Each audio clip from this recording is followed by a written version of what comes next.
하나님 말씀 시편 31편 9절을 보겠습니다. 여호와여, 내가 고통 중에 있사오니 내게 은혜를 베푸소서. 내가 근심 때문에 눈과 영혼과 몸이 쇠하였나이다. 아멘. 이 다윗이 고백하기를 고통 중에 내가 있습니다. 그래서 내게 은혜를 베풀어 주시옵소서. 은혜를 간구했습니다. 내가 근심 때문에 어느 정도 괴로웠냐면 그 근심 때문에 눈과 영혼과 몸이 쇠하였나이다 하고 했습니다. 눈도 잘 안 보이고 따갑고 쓰리고 또 영혼과 몸이 쇠했다 하고 했습니다. 대단히 약해지는 거죠. 우리가 마음이 무겁고 고통스러우면 밥도 못 먹고 소화도 안 되고 잠도 못 잡니다. 그러니까 영과 혼과 육이 다 메마르게 되죠. 그래서 이 마음의 평안이 너무나 큰 은혜입니다. 그래서 얼마나 내가 평안을 유지하느냐, 특히 이렇게 괴로운 일이 있을 때 속히 평안을 찾는 사람, 이게 참 은혜고 복입니다. 그래서 마음이 괴로울 때 잠도 못 자고 먹지도 못하고 눈도 아프고 모든 것이 다 약해진 이때 그가 구하는 것은 은혜였습니다. 내게 은혜를 베풀어 주시옵소서. 왜 은혜를 구합니까? 내 힘으로 할 수 있으면 능히 해결했겠죠. 그러면 괴로운 거 없습니다. 아파서 병원에 가서 해결할 수 있으면 병원 가서 수술하든지 약을 먹든지 해결하면 됩니다. 배고프면 밥을 해 먹든지 아니면 사 먹든지 하면 됩니다. 그런데 내 힘으로 할 능력이 없을 때 병원에서 어떻게 안 되고, 내가 아무리 사랑하는 사람이지만 내가 가진 걸 다 쏟아 부어도 안 될 때가 있습니다. 내가 아무리 고민하고 노력하고 근심하고 기도해도 안 될 때가 있습니다. 그럴 때가 누구나 있죠. 낙심이 되죠. 그럼 힘이 쪽쪽 빠집니다. 그때 내게 필요한 것이 뭡니까? 하나님의 은혜입니다. 이걸 다윗이 아는 거예요. 또 25편에 보면요, 이런 말씀이 있습니다. 16절에 주여, 나는 외롭고 괴로우니 내게 돌이키사 나에게 은혜를 베푸소서. 내 마음이 근심이 많사오니 나를 고난에서 끌어내소서. 그랬습니다. 외롭고 괴롭다 하고 했습니다. 괴로운데 주변에 아무 사람이 없어요. 우리는 어려운 일이 생기면 기도해주고 위로해주고 도움을 주는 많은 성도들이 있죠. 그래서 어려움에서 하나님의 은혜 가운데, 그 기도의 응답 가운데 벗어나서 간증하는 것을 우리가 매주 보고 있습니다. 그런데 다윗은 이때 도움을 받을 사람이 없어요. 도움을 주는 사람이 없어요. 괴로운데 외로움까지 있습니다. 혼자입니다. 혼자 이 모든 어려움을 감당하고 또 극복도 하고 벗어나야 됩니다. 자기 힘으로 이때도 해결할 수 있으면 했겠죠. 어느 누구의 도움을 받아서 해결할 수 있으면 또 해결을 했을 것입니다. 근데 그런 상황이 아닙니다. 그때 그가 또 구한 것은 뭡니까? 외롭고 고독할 때, 괴로울 때 하나님 내게 은혜를 주시옵소서. 은혜를 구했습니다. 그렇기 때문에 우리가 이 은혜라는 단어 너무 많이 듣고 아주 두 음절밖에 되지 않지만은 이 단어의 깊이가 얼마나 깊은가 살면서 다시 한번 새삼 깨닫게 됩니다.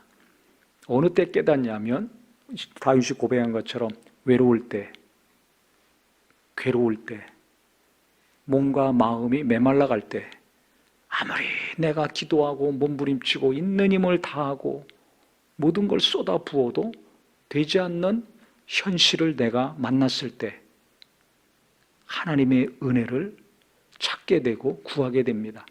하나님이 은혜를 주시지 않는다면 안 된다는 걸 알거든요. 하나님이 은혜를 주셔야지만이 내가 살 수 있고 일할 수 있다는 것을 철저히 본인 스스로가 깨닫게 됩니다. 그런데 이걸 알지 못하면 어떻게 되는 줄 아세요? 외로우니까 친구 만나야지, 사람 사귀어야지. 그러려면 어떻게 해야 돼요? 옷도 제대로 입고 머리도 하고 지위도 좀 있어야 되고 돈도 있어야 돼. 그러니까 열심히 일해가지고 돈을 먼저 벌려고 합니다. 그러면 사람이 내게 붙을 거야. 외롭지 않을 거야. 은혜를 구하지 않아요. 하나님의 은혜를 찾지 않습니다. 참 이상하죠? 돈이 있어야 사람이 붙어. 맞는 것 같지만 아무리 돈이 많아 보세요. 하나님의 은혜가 없으면 아무리 내가 귀한 거, 좋은 거 소유하고 누리고 있다 할지라도 사람이 붙지 않습니다. 도리어 떨어져 나갑니다. 괴로우니까, 힘드니까 그것을 해결해야 되는데 다른 것으로 해결하려고 그러면 열심히 하면 할수록 무엇인가 육체적으로는 편안한 것 같지만 영적으로는 메말라가요. 감정적으로, 정신적으로는 왜곡돼 가는 것을 볼 수가 있습니다. 그래서 그렇게 계속 살면 잘못된 방향으로 굳어져 가지고요, 돌이키기가 어렵습니다. 하나님 말씀이 어떤지는 알지만 그 말씀에 순종하기가 어렵습니다. 또 깨닫지를 못해요. 깨닫지를 못해. 내가 생각하는 것이 맞다는 확고한, 아주 견고한 진이 형성이 됩니다. 그런 분들은 하나님 말씀을 많이 보고 듣고 예배했다 할지라도, 기도까지 했다 할지라도 그게 안 깨지더라고요. 그러니까 은혜로 산다 그러면 이게 무슨 소리인가? 잘 와닿지가 않는 거예요.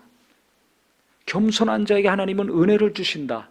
많이 들었지만 이게 실제 구체적으로 무슨 소리인지 자기가 체험을 안 했기 때문에, 깨닫지 못했기 때문에 이게 와닿지가 않습니다.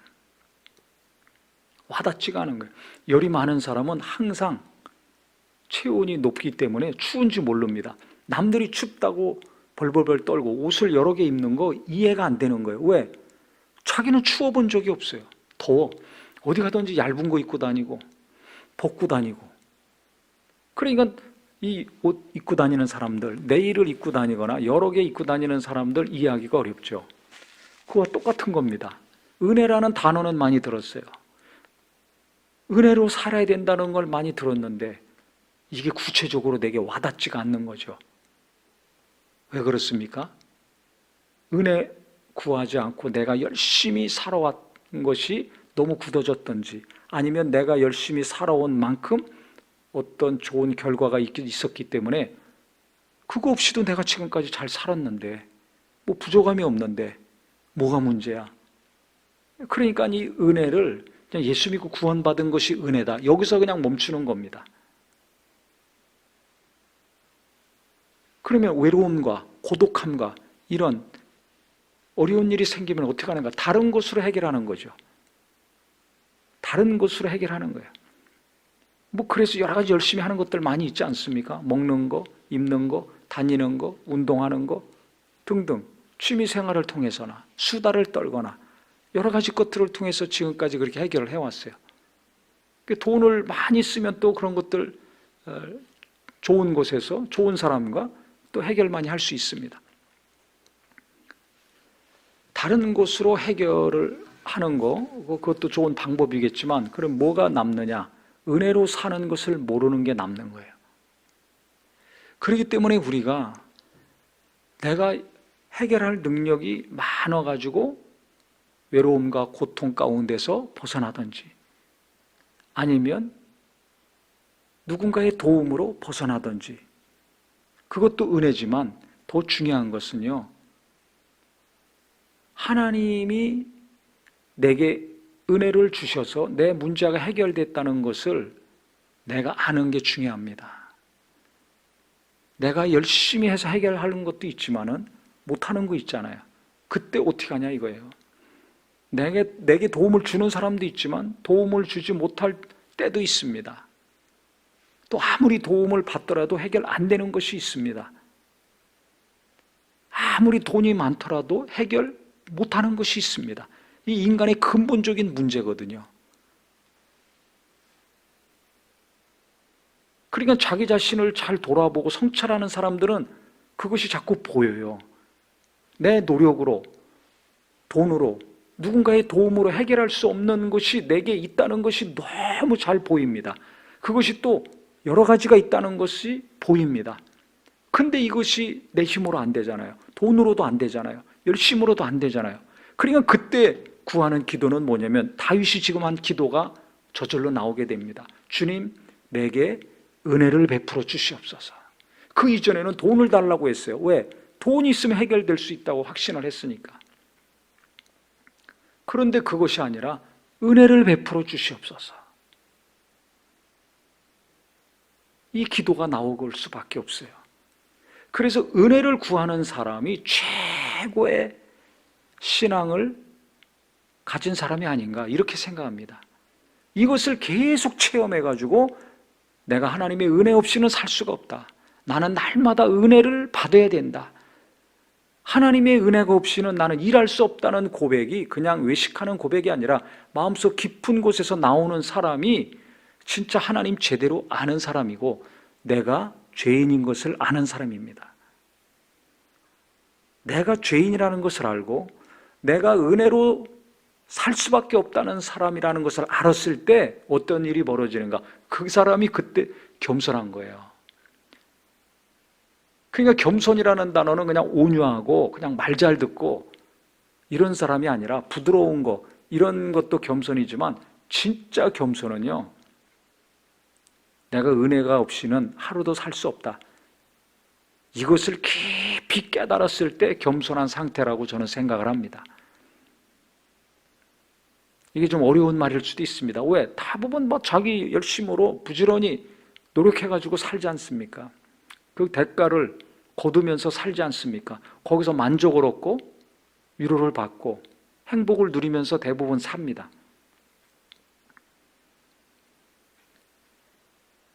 그러면 은혜라는 단어의 깊이를 알기가 어렵습니다. 그래서 진짜 하나님의 은혜를 깊이 체험하는 사람들은 오늘 다윗이 고백한 것처럼 눈물이 앞을 가릴 때, 모든 것이 약해져 가고 쇠해졌을 때, 어느 누구의 도움과 능력으로도 해결할 수 없는 지경에까지 떨어졌을 때, 이건 보통 상황이 아니죠. 인간으로서 갈 때까지 간 상황입니다. 비로소 그때 하나님의 은혜를 찾게 되고 구하게 되고 그 은혜를 받았을 때 거기서 벗어나는 거죠. 이것을 자기가 체험했기 때문에 어떤 상황에서든지 하나님의 은혜를 구하고 그 은혜를 귀하게 여길 수밖에 없습니다. 다른 것이 귀하게 여겨지지가 않아요. 하나님이 아무리 좋은 것 주시더라도 내가 이 땅에서 사람들이 부러워하는 것을 소유했다 할지라도 그것을 너무 좋아하지 않습니다. 갈망하지 않습니다. 왜냐하면 하나님의 은혜가 더 귀하다는 것을 알기 때문에 그래요. 그 은혜가 제일 위에 있고 나머지는 그 밑으로 다 오는 거죠. 그게 뭐냐면 돈도 명예도 권력도 건강도 지위도 이게 하나님이 주셨다는 것을 알기 때문에 다 그 밑으로 가는 거예요. 즉 하나님 밑으로 다 내려가는 거예요. 근데 하나님과 동등하게 여기는 것들이 있습니다. 어떤 경우는 하나님보다 더 높이 여기는 것이 있습니다. 그런 사람들 잘 보면 은혜로 하지를 않아요. 또 은혜로 그것이 자기에게 임했다고 하지 않습니다. 그걸 뭘 보면 알 수 있냐면 그것이 내 기쁨이고 자랑이거든요. 은혜로 사는 사람들은 하나님만 자랑합니다. 예수님만 자랑합니다. 그럴 수밖에 없어요. 내가 할 수 없을 때 하나님이 도우셨다는 걸 아니까.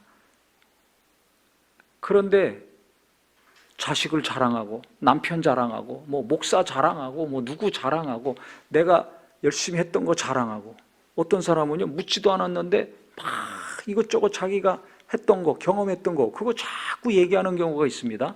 그거 왜 그런 줄 아세요? 알아달라는 거예요. 자랑하는 겁니다.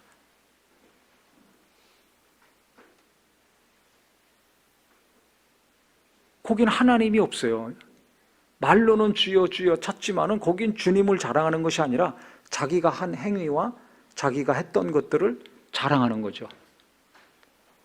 그러니까 은혜로 사는 삶, 하나님의 은혜를 찬양하는 삶이 되지 않습니다. 그래서 우리가 이 믿음도 진짜 수준이 너무 다르다, 차이가 너무 난다는 것을 알 수가 있습니다. 초등학생, 중학생, 고등학생, 대학생, 장년, 이 나이에 따라서 신체적인 차이가 많죠. 그 똑같아요. 눈에 보이는 신체적인 차이가 많은 것처럼 이 신앙의 차이, 눈에 보이지 않는 이 믿음의 차이도 굉장히 다양하고 많습니다. 그래서 저도 그렇게 살려고 노력하지만 우리 성도님들이 진짜 하나님의 은혜를 가면 갈수록 깊이 체험하고 내 힘으로는 도무지 살 수 없고 하나님의 은혜로 살 수 있다는 고백이 계속해서 나왔으면 좋겠어요. 왜냐하면 그때 우리가 가장 낮은 자가 되는 거거든요. 하나님의 은혜가 귀하다는 것을 그때 체험합니다. 이것을 체험하면 주님만 자랑하고 하나님께 감사하고 주님을 높이는 삶을 살게 됩니다. 나를 자랑하고 나를 높이고 어느 누구를 자랑하고 어떤 행위를 자랑하는 것이 없어집니다. 그러니까 진짜 하나님이 기뻐하시는 자가 되는 거죠. 내가 기뻐하는 것을 이루면 그것이 자랑이 됩니다. 내 만족이 됩니다. 그러니까 내가 하나님을 기뻐할 것인가 아닌가, 내가 하나님이 기뻐하시는 자가 되기를 원하는가 아닌가, 결국은 하나님과의 관계가 깊어지기를 원한다면 우리가 좀 생각을 바꾸고 관점을 바꿀 필요가 있습니다. 내가 원하는 것을 이루려는 것보다 하나님이 원하시는 것을 이루려는 마음이 있어야 될 것입니다. 내가 기뻐하는 삶을 살려고 하는 것보다 하나님이 기뻐하시는 삶을 살려는 마음이 더 강해야 될 것입니다. 그러면 우리가 은혜를 구할 수밖에 없어요. 왜냐하면 내가 하나님이 원하는 대로 살지 않고 있다는 걸 내가 알잖아요. 나는 항상 내가 원하고 내가 기뻐하는 것을 살고 찾고 그것을 이루고자 하는 열망이 항상 이글이글 타오르거든요. 그러니까 이건 하나님이 은혜를 주셔야 돼요. 어려울 때뿐만 아니라 하나님이 기뻐하시고 원하시는 삶을 살기 위해서, 하나님의 뜻대로 살기 위해서라면 정말 놀라운 은혜, 큰 은혜가 지속적으로 필요합니다. 기도할 때, 예배할 때, 말씀 보고 들을 때 받는 은혜 정도로는 안 돼요. 누구나 그때는 은혜 받잖아요. 그런데도 불구하고 나는 평소에 내가 원하는 대로, 내가 기뻐하는 대로 살고자 하는 열정이 얼마나 강력합니까? 그 의지가 얼마나 강합니까? 그것이 이루어지지 않아서 낙심하고 괴로워하는 거 아닙니까? 그러니까 얼마나 하나님의 도우심이 필요하고 은혜가 필요한 자입니까? 그렇기 때문에 우리가 다윗이 지금 괴로울 때, 외로울 때, 힘들 때 은혜를 구했는데요. 그때도 은혜를 구해야 되지만 우리가 진짜 하나님이 원하시는 삶을 살고 하나님의 뜻대로 살기를 원하고 하나님이 기뻐하시는 자가 되기를 원한다면 괴로울 때, 슬플 때, 외로울 때 은혜를 구하는 것과 똑같이 하나님의 은혜를 계속 구하는 간구가 있기를 바랍니다. 그러면 진짜 모든 일이 하나님의 은혜로 되는 것을 우리가 경험할 수가 있고, 은혜를 구한 만큼 내가 더 낮아지고 주님을 의지하는 자가 될 것입니다.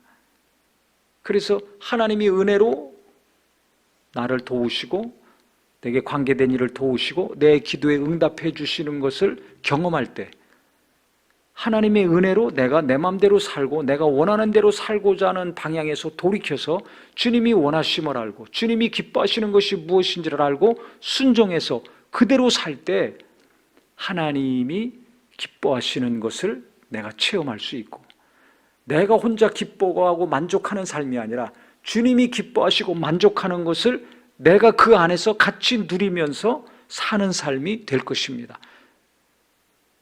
진짜 주님과 함께하는 것이 무엇인지를 온몸으로 체험하며 사는 자가 될 것입니다. 그때 우리는 혼자 있더라도 외롭지 않은 자가 되는 겁니다. 많은 사람과 함께 있어도 외롭고 고독한 사람이 있지만 혼자 있어도 외롭지 않은 사람이 있어요. 왜?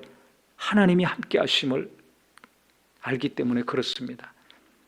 그래서 우리 모두가 어려운 일이 있어도 하나님의 은혜를 구해야 될 것이고, 어려움이 없더라도 내가 하나님이 원하시는 대로 기뻐하는 대로 살길 원하신다면 하나님의 은혜를 제일 첫 번째로 계속 기도하셔서 그분의 은혜 가운데 우리가 주님의 즐거움에 참여하고, 나를 자랑하는 것이 아니라 하나님을 자랑하고 내가 원하는 거 이루어서 기뻐하고 만족하는 자가 아니라 하나님이 원하시는 대로 살기 때문에 하나님의 기쁨으로 기뻐하는 귀한 심령이 되기를 예수님의 이름으로 축원합니다. 기도하겠습니다.